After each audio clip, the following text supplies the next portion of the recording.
Hey, fourth grade. All righty, moving on to lesson 7 with getting ready for 5th grade. And today is going to be really similar to our last lesson, except we're working with decimals. So today we are working with decimals and place value and writing those decimals in standard form, expanded form, and word form.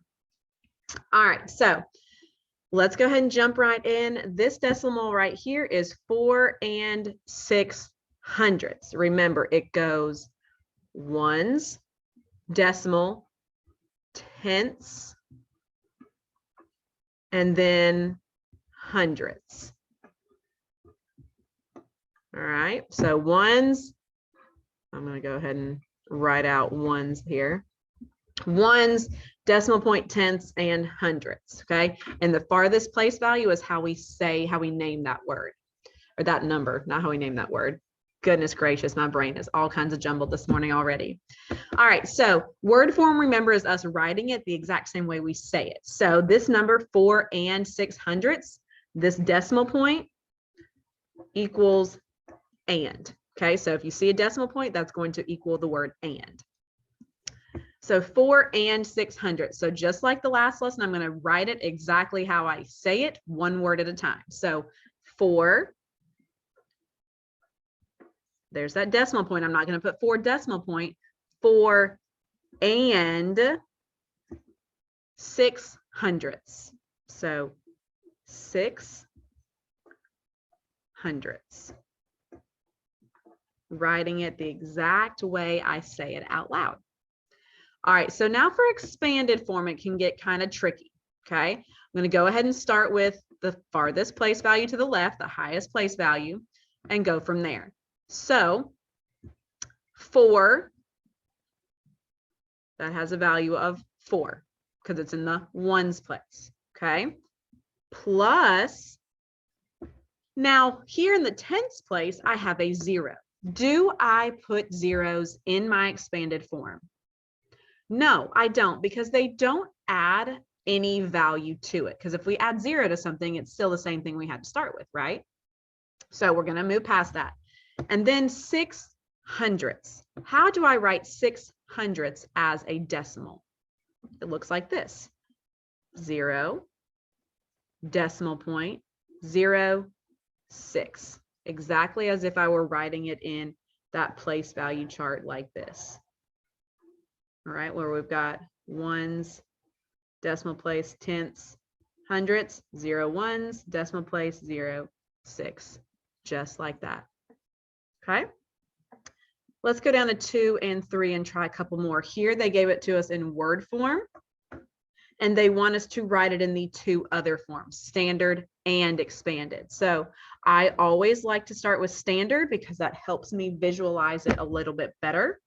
So 5 2/10. Remember that and always stands for a decimal point, okay? So I'm going to go ahead and write 5 and, so decimal point, 2/10. Now I've got to figure out where that tenths place value is. Am I going to put it here? Or am I going to have to put it here and have a 0 place value? Well, since it's tenths, it's going to go right here behind the decimal point. So 5 2/10, just like that. All right, let's go ahead and write that in expanded form. Start with our highest place value. This 5 has a value of what in our ones place? Very good, a 5 plus, how do I write 0, or how do I write 2/10 as a decimal? How would I write that? If I have my little place value chart here, if I'm looking for tenths, I'm going to put it right here, and then I'm going to have those place values in front of it. So 0 decimal point 2 is 2/10. So 5 plus 2/10, 5 2/10. Very good. All right, now here it's given to us in expanded form, which means we are going to have to write it in standard form and word form. So if we've got 6 plus 8/10 plus 9/100, let's see how we can go ahead and put those all together. So 6 is going to go in my ones place, and if it helps you, you can draw a place value chart. That sometimes helps me as well to kind of get it organized a little bit better. So 6 is going to go in my ones place. That decimal point has got to go there. 8/10, so I'm going to put 8 in my tens place, and 900, so 9 in my hundreds place.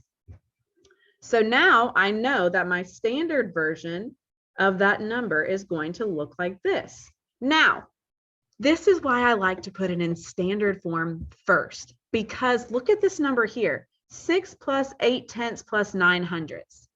I might write that in word form a little bit differently if I tried to go from expanded form than I would from standard, because how do you say this word? How do you say this number?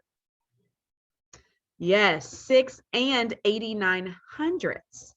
So writing in its standard form can really help you make sure that you put it in word form correctly. So again, for word form, I'm going to start with the highest place value and go one number at a time. So 6, that decimal point always stands for and. So 6 and 89. And what place value is that 9 in? Very good, hundreds. So 6 and 89/100. All righty, that is it, y'all. Like I said, it might help you to draw out these place value charts. It helps me sometimes just keep it a little bit more organized so I can see it better. Come back to this lesson if you need to for help with your assignment. That is it for today. I will see you tomorrow, guys. Have a great day.